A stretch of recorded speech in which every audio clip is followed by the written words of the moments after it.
Good morning. The Senate Committee on Commerce, Science, and Transportation will come to order.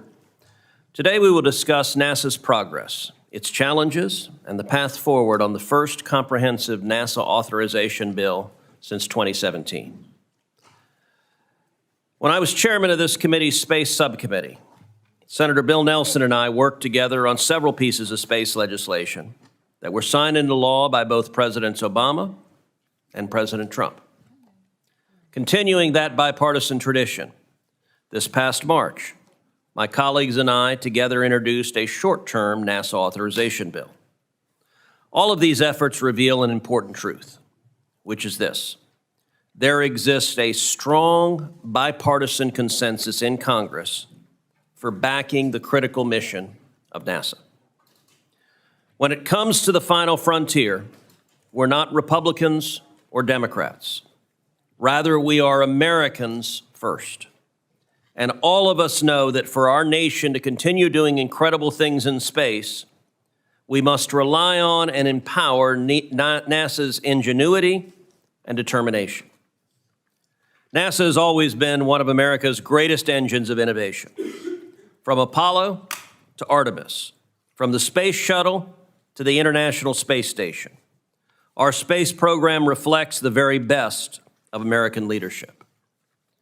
I look forward to continuing that tradition by working and enacting into law a longer-term reauthorization of NASA with my colleagues. This is a pivotal moment for our nation's space program. America must maintain leadership in low Earth orbit, while also embarking on a new era of exploration with Artemis. Make no mistake, we are in a new space race with China. And if we fail, there will be a bad moon on the rise. China has made no secrets of its goals. It is investing heavily in space capabilities, maintaining a permanent presence in low Earth orbit, and working to plant its flag on the moon by 2030.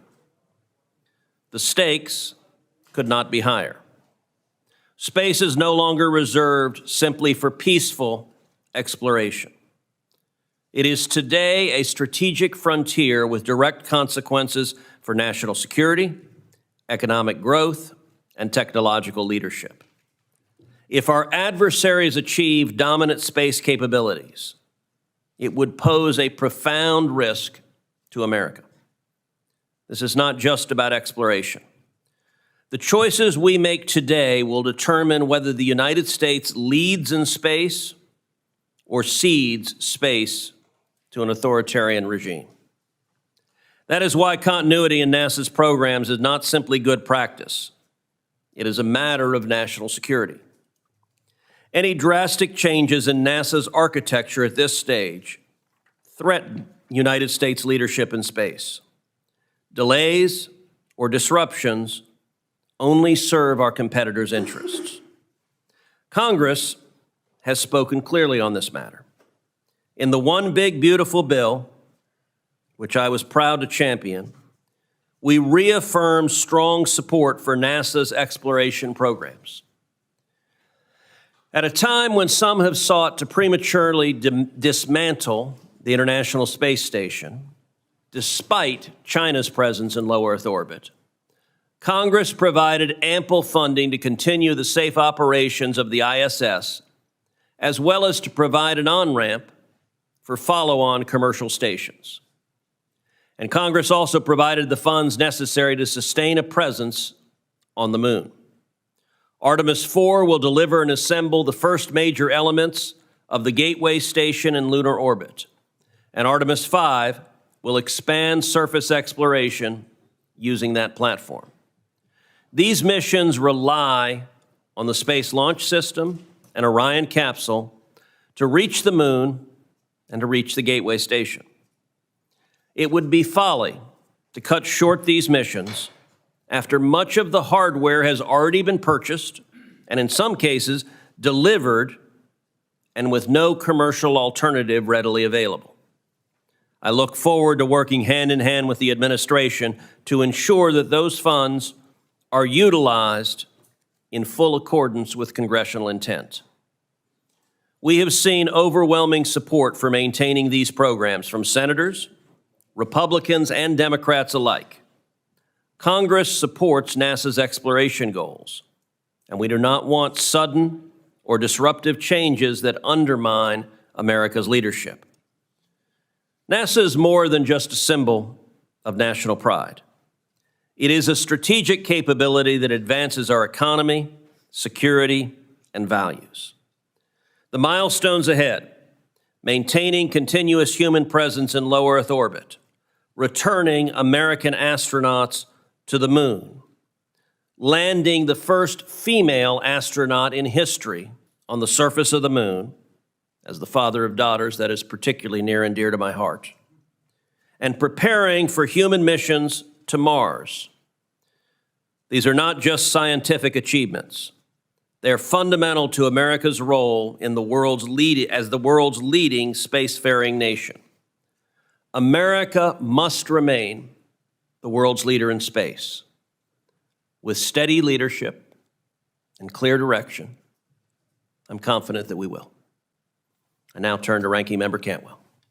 Thank you, Mr. Chairman, and I'm glad to join you today in this fight to say we must maintain our focus on returning to the moon.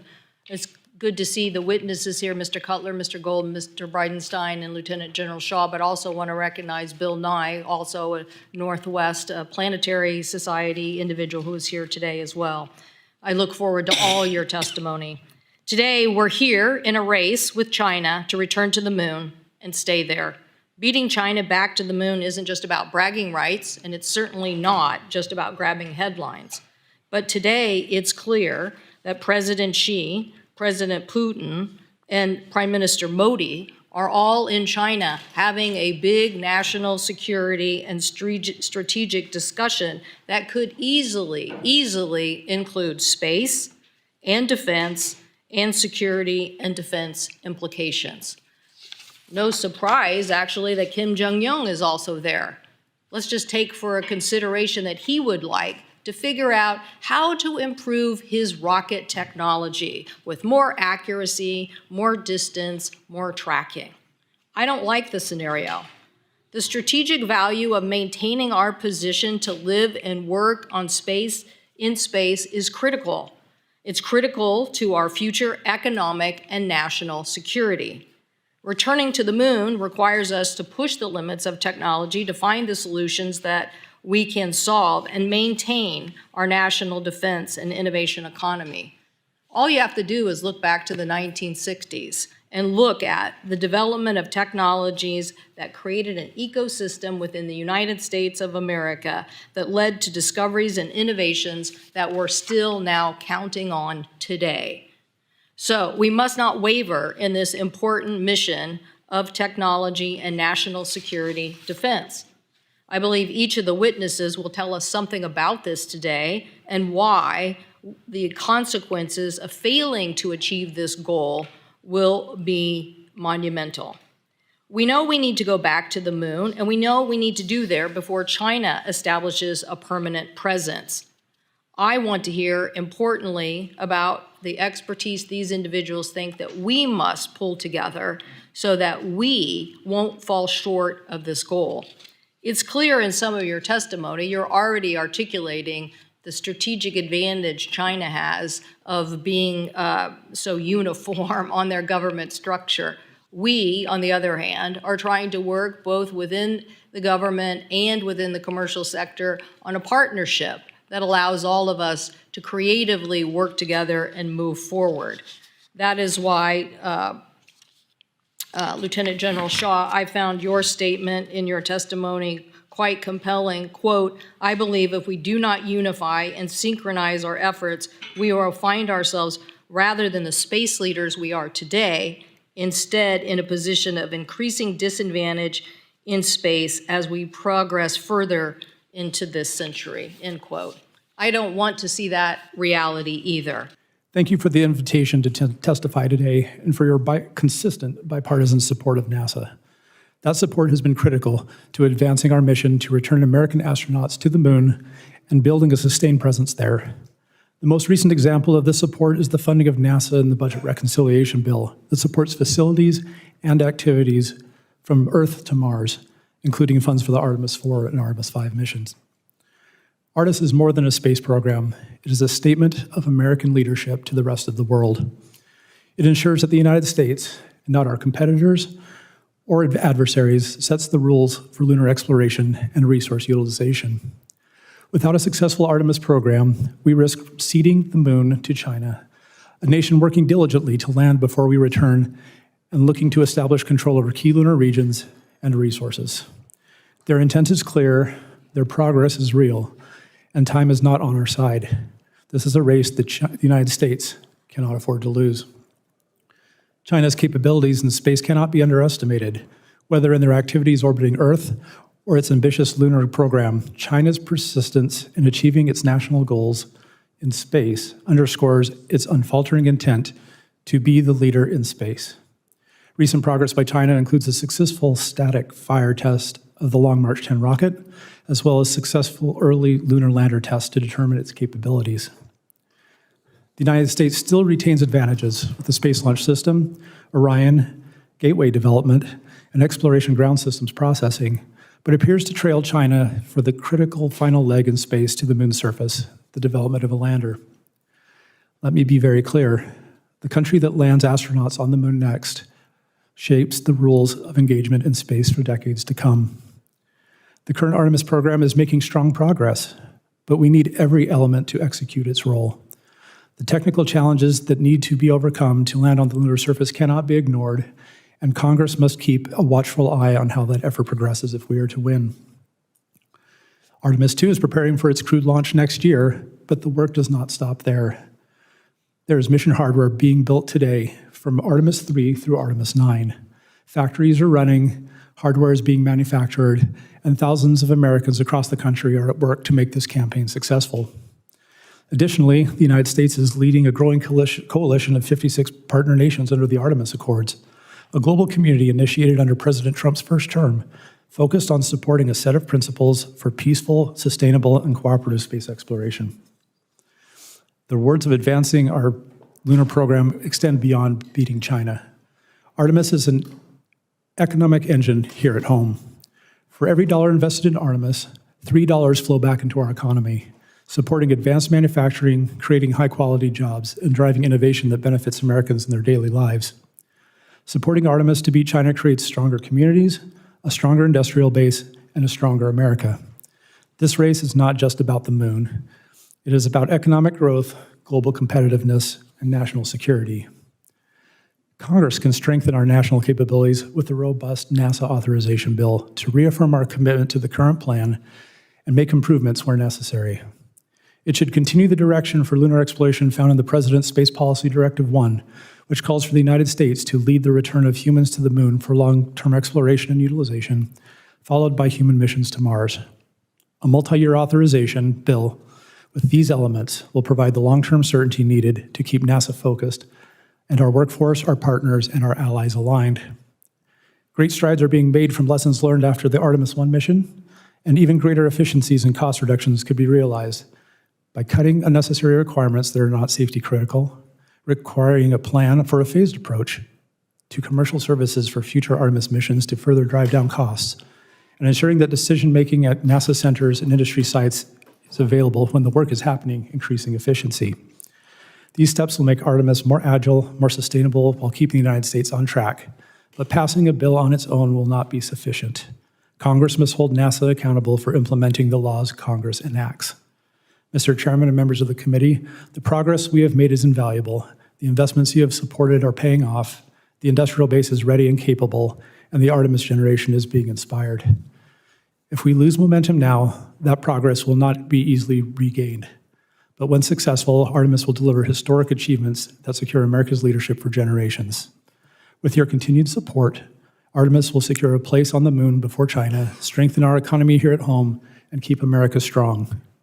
Thank you for your time, your attention, and for your commitment to Artemis, NASA, and America's leadership in space. Thank you. Mr. Gold, you're recognized.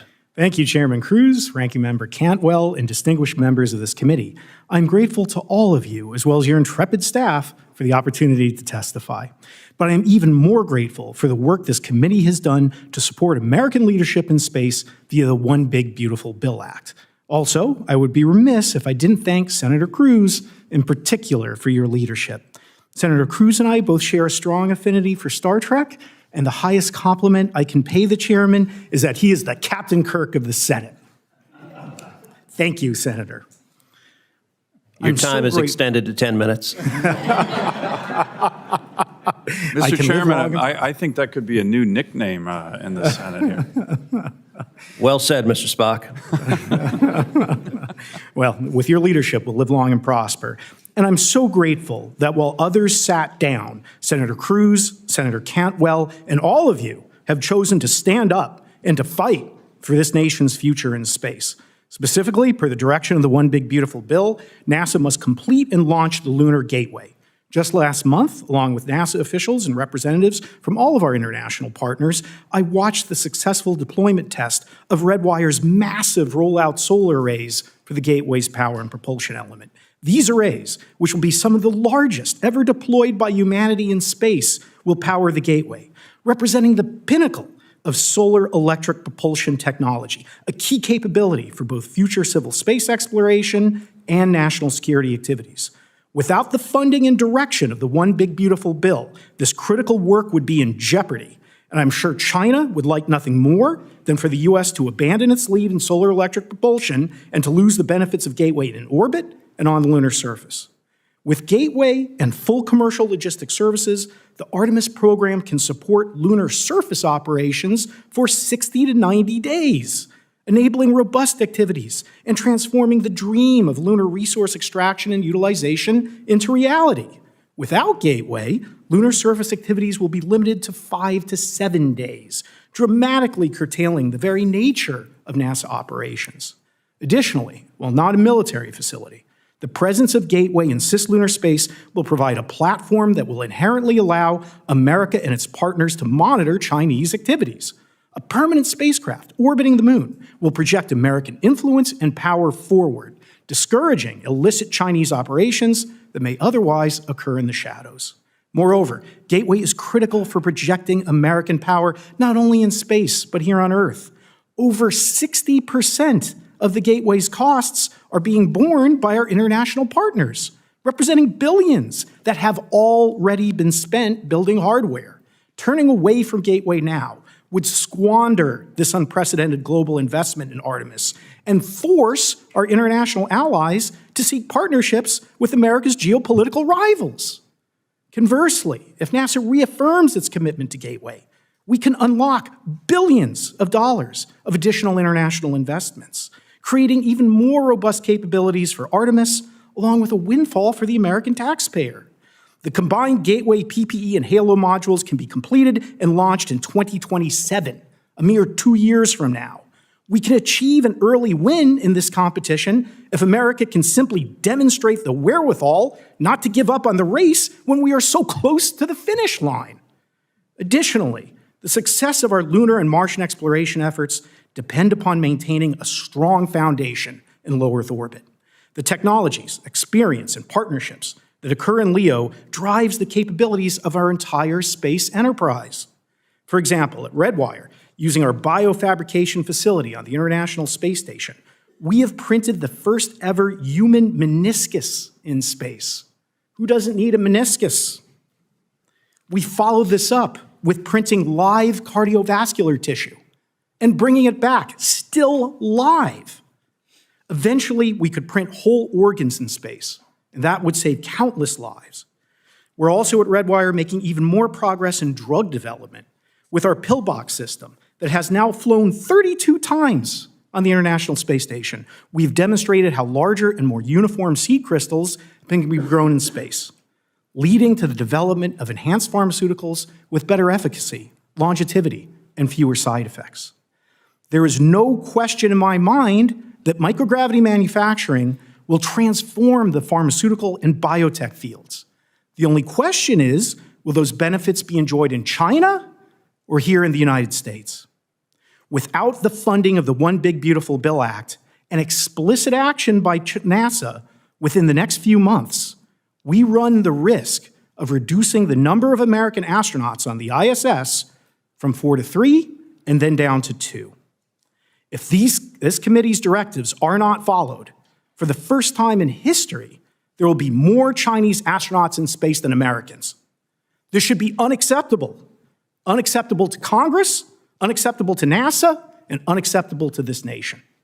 Again, I'm grateful to this committee for the support of Artemis, the ISS, and NASA science.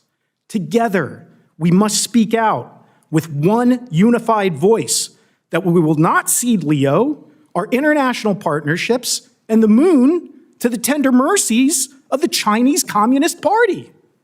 I urge us, all of us here today and listening online, to fight. Fight for the ISS, fight for Artemis, and fight for America's future in space. After hearing Mike Gold's testimony, I want to comment on a few things in my 5 minutes. Number one, everything he said about medicine and microgravity is correct. We are seeing transformational capabilities in pharmaceuticals because atoms and molecules organize differently in microgravity than they do here on Earth. There are drugs that we are demonstrating on the International Space Station that we can create that can do things like, we had a drug, a Merck drug, Keytruda, which is for lung cancer. And we were able to make that drug so that instead of trying to find out if within 2 or 3 months if it's going to be efficacious, you can find out within 2 to 3 weeks whether or not it's going to be efficacious. Instead of administering it with an infusion, which takes time and is painful and is costly, you can do it with a pill. These are and that's just one drug that is improved. We're talking about drugs to treat diseases that have never been treatable before. To piggyback on what Mike Gold just said, we are either going to have that capability in the United States because we have a permanent human presence in space with a fully mission-capable space station, or we're going to cede that to China. It is really that simple. Now, that's just on the pharmaceutical side. Then we also talk about regenerative medicine, where we're actually 3D printing tissue. Mike mentioned the meniscus, where we're growing in 3D tissue like cardiovascular tissue and vein tissue and other things. This type of regenerative medicine is critical to the future economy of the United States of America. And if we want to not have a fully mission-capable system, if we want to not have a permanent human presence in space, then not only does that capability go to China, but all of our international partners go to China as well because they want that capability. This is a big deal. So that's on the low Earth orbit side of things. And Senator Cruz, I know you're getting a lot of accolades today, but it is absolutely true. The One Big Beautiful Bill with the $10 billion additional dollars for NASA human spaceflight was in large part you're doing, and I know it was bipartisan. I know the One Big Beautiful Bill might not have been bipartisan, but that element was in fact bipartisan, and I know senators on both sides of the aisle are grateful for your leadership on that. So very important. I would also say the purpose of this hearing is, are we going to be able to get to the moon first? I mean, that's the title of the hearing. And I will tell you, and I know there's going to be questions, and I'll go into more depth later, but look at the architecture that we have developed to land American astronauts on the moon. Look at the architecture. It is extraordinarily complex. In some cases, it hinges on me saying here today that it is highly unlikely that we will land on the moon before China. And I'm going to explain it in the next 2 minutes. So, number one, we have the SLS rocket, which is the most powerful rocket ever built.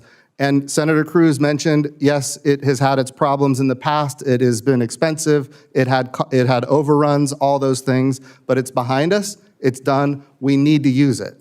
We have the Orion crew capsule, which quite frankly is a shiny object in this whole thing.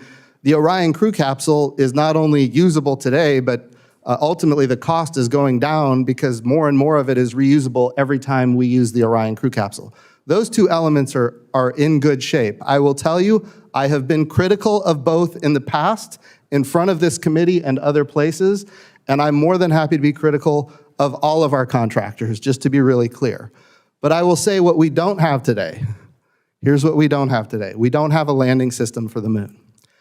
And there was a moment in time when we had no NASA administrator. It was after I was gone and before Senator Nelson became the NASA administrator, an architecture was selected. And I don't know how this happens, but the biggest decision in the history of NASA, at least since I've been paying attention, the biggest decision happened in the absence of a NASA administrator. And that decision was, instead of buying a moon lander, we're gonna buy a big rocket. And I wanna be clear, we need this rocket to be successful. It's important for the country and it's transformational. But in the meantime, the architecture is as such. We need to launch Starship. That first Starship is a fueling depot that's in orbit around the Earth.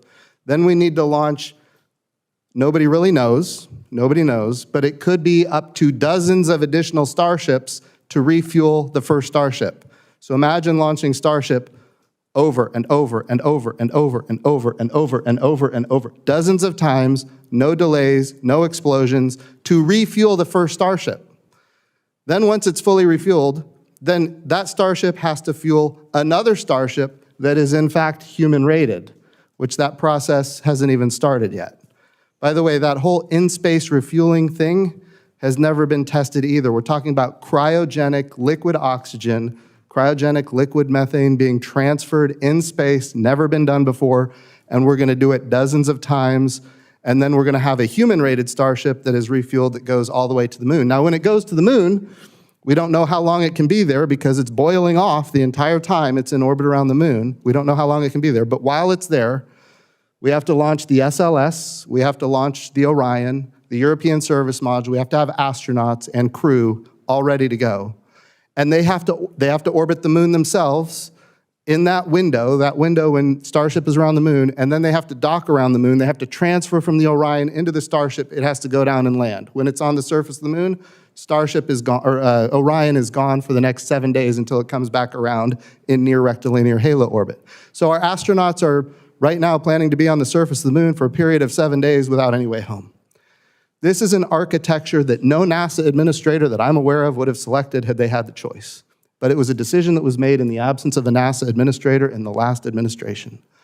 It's a problem, it needs to be solved, and that puts us as a nation at risk of not being the first on the moon. I should say the first next on the moon, because we did land in 1969 to 1972. And Chairman Cruz, I would like to compliment you. I've heard that you have said that we need to put it into law, that The Wrath of Khan is in fact the greatest Star Trek movie in history. And we are in agreement with that. So with that, I yield back the time that I took from the General. It was the honor and time of my life to serve our great nation and lead our phenomenal warfighters for 33 years in uniform in our United States Air Force and United States Space Force. Throughout my military service, I also had the privilege to work closely with NASA, NOAA, and other governmental civil organizations across many endeavors. But I'm also grateful to have had the opportunity the last 2 years since my departure from uniformed service to work with and in the commercial side of our nation's space business. It's given me a fresh and broader perspective on how to both envision and realize our nation's future in space in totality, and how to bring to bear our combined national strengths to best thwart China in the years to come in this crucial arena. My bottom line up front for the committee today is that I am an advocate for and a champion of a unified grand space strategy for our nation, for the Earth-Moon system and beyond. Yet such a grand strategy, which would unify and synergize our national efforts across civil, commercial, and national security activities in pursuit of common goals, opportunities, and capabilities, does not currently exist. And I believe our mission to return Americans to the moon can be a powerful and a central driver, as well as a beneficiary of such a strategy.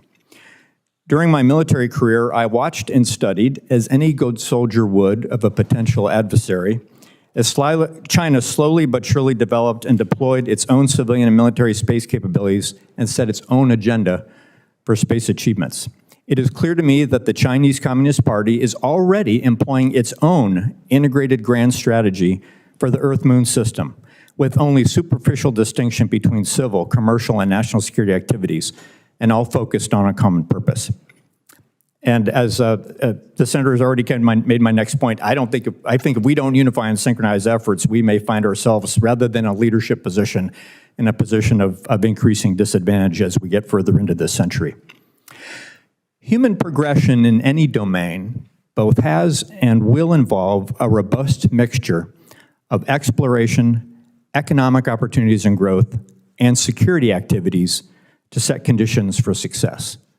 Space is no different. And by the way, I realize I'm probably representing of those three things, exploration and commercial and economic growth and national security. I'm representing the national security end here, but I also want to say I am passionate and excited about all three of those things.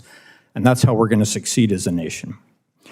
A notional example for a grand space strategy objective would be to set the conditions, standards, and proper incentives for the establishment of an orbital and lunar logistics infrastructure, one that would enable increased capabilities and performance for space activities of all kinds throughout the Earth-Moon system. Such an infrastructure would include on-orbit manufacturing, assembly, refueling, replenishment, and other forms of servicing. We already know that we will need such an infrastructure to sustain human presence on the Moon, solely from just the exploration approach. But such an infrastructure could also and will benefit dynamic space operations for national security platforms as well as for commercial endeavors.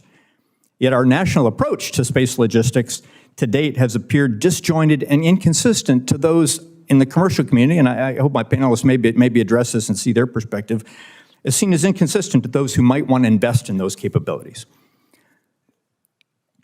The Chinese are already matching and perhaps even outpacing us in this logistics pursuit. Here's a recent example. Just in the last few weeks, this summer, as observed by open sources and reported in media, we have seen China perform a docking and apparent refueling operation between its SJ-21 and SJ-25 platforms in geosynchronous orbit.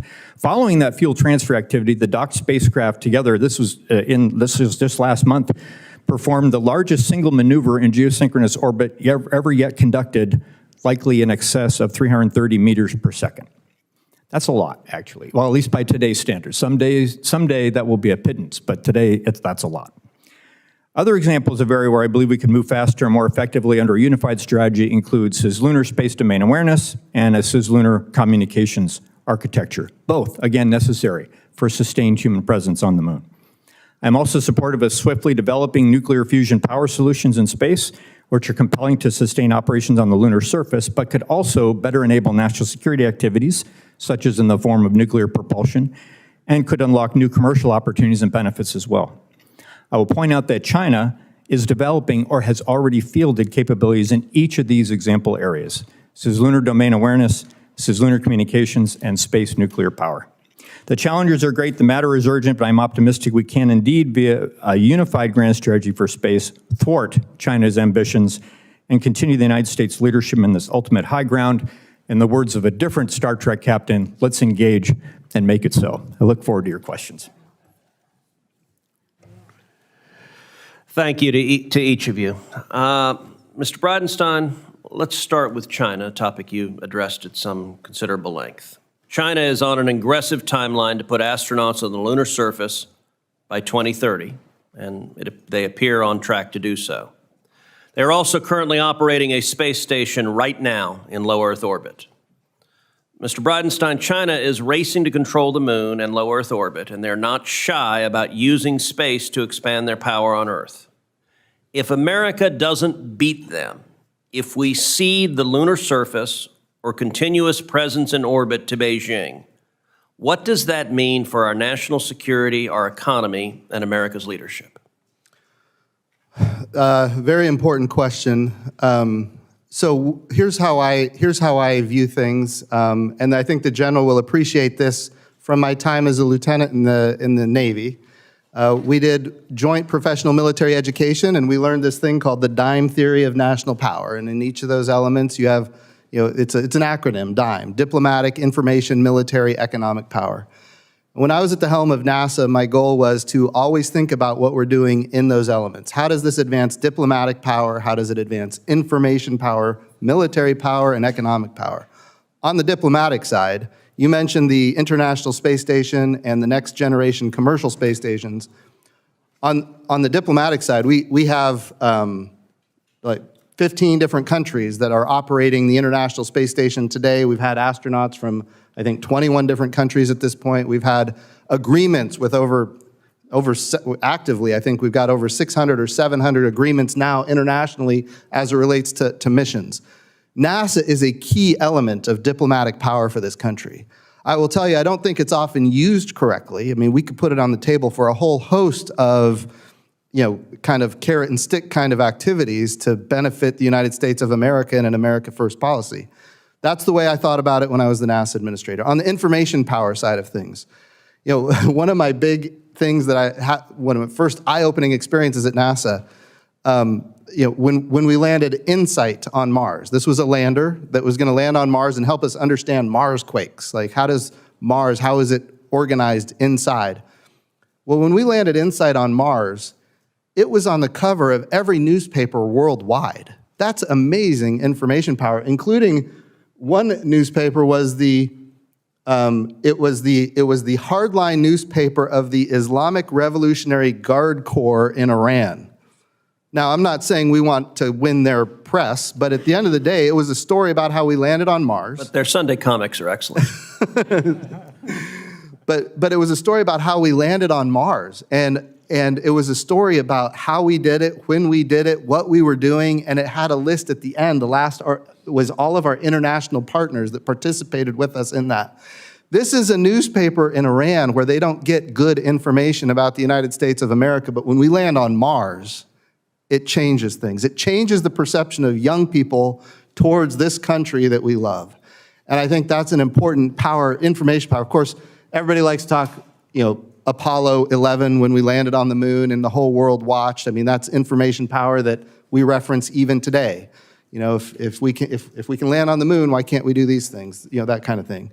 On the military side, NASA is not strong. We don't play military. We don't report to the Secretary of Defense. But a lot of our technologies and capabilities, in fact, have dual use capability. One thing that concerns me greatly right now is the devastating consequences happening to the Jet Propulsion Laboratory out in California, JPL. They're the ones that build all the Mars landers. They're the ones that have landed on Mars 9 times in history. But a lot of that technology, make no mistake, has military application, and we're at risk of losing a lot of that. So I think that's important to note as well. Finally, that's the military side of things, but it's really not where NASA plays. NASA plays in exploration, science, discovery. The E, and this goes back to the opening statements, the E is economic power. When it comes to pharmaceuticals, regenerative medicines, advanced materials, article came out, China is using their space station to create new advanced materials for hypersonics, materials that my understanding is we don't have right now, although maybe somebody knows something I don't know. At the end of the day, we have to use microgravity, where we know atoms and molecules organize differently. We have to use it to our advantage, and advanced materials, China is doing that. And we're not doing it the way we should, and we're at risk of losing it.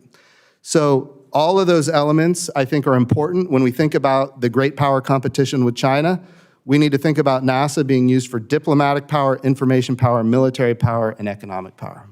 Thank you.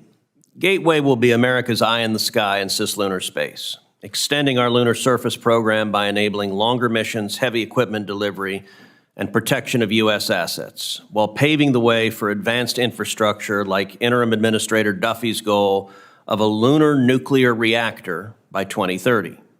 Meanwhile, China has made it clear that it intends to build its own cislunar station as a platform to dominate the moon and to pursue critical resources such as helium-3.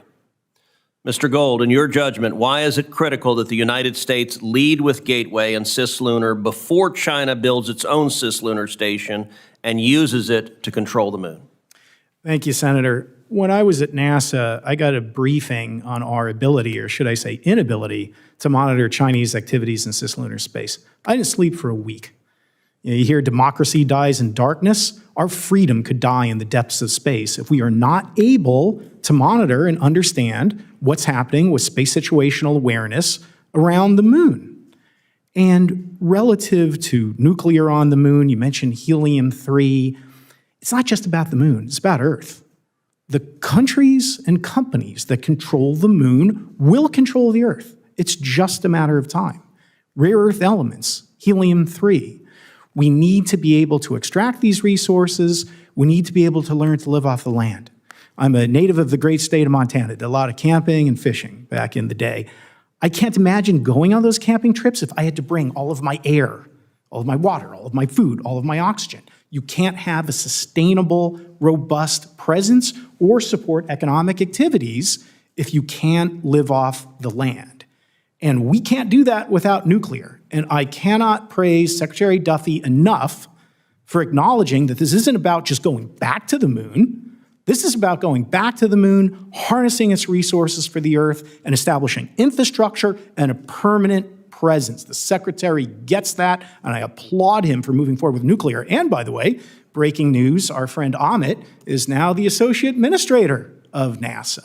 And again, I very much appreciate Secretary Duffy's decisive action, his decisive leadership, in elevating the head of the Moon Mars program to Associate Administrator, the highest civil servant post at NASA. That sends an important message, not just to NASA, but to our international partners and even to China, that we're back. We are reigniting the torch of Artemis, and we're going to go forward to the moon. I can tell you the NASA civil servants needed to hear that. And again, I'm very grateful to Secretary Duffy for making that point.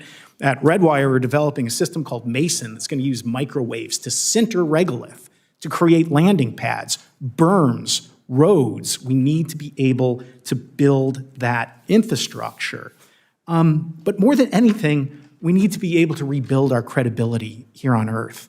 When I was negotiating the gateway agreements with the European Space Agency, and thank you for that privilege, Jim, they learned one thing about popular culture, maybe from the comics and the Tehran Times there, Lucy and the football. They told me, Lucy and the football, why should we sign up with you? Trump administration will be gone in a year and a half. We would look foolish for making that investment. And I told them, you know what, you're right. Don't listen to me. They're justifiably skeptical. NASA has failed to sustain a beyond LEO human spaceflight program since Apollo. Failure hasn't just been an option, it's been a certainty. So how did I convince the Europeans? Senator Cantwell, I had your help. And I told them, don't listen to me. Listen to Senator Cantwell. Listen to Senator Nelson. Listen to the bipartisan coalition that Jim Bridenstine created. Because if we lose, then they will carry forward. And if we cannot show that we can be a good partner, that we can be a reliable partner, all the benefits that we talked about, diplomatically, economically, will go to others. We're talking a lot about Star Trek. The reason I love Star Trek, not just the adventure, not just the stories, but because it said we're not going to have just better technology, but a better future in space. We launch not just our astronauts and hardware, we launch our values.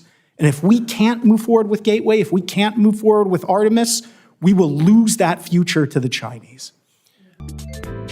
偷偷告诉大家，我最近发现了新法宝 Royal Face 逆时奇迹系列，它有活肤露、全效精华，还有精华霜。尤其我皮肤比较偏干，所以我非常的注重保湿。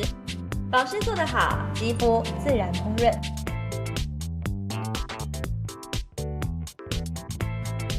提亮肤色更年轻，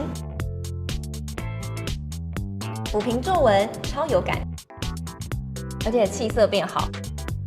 用心保养，每天都更美一点。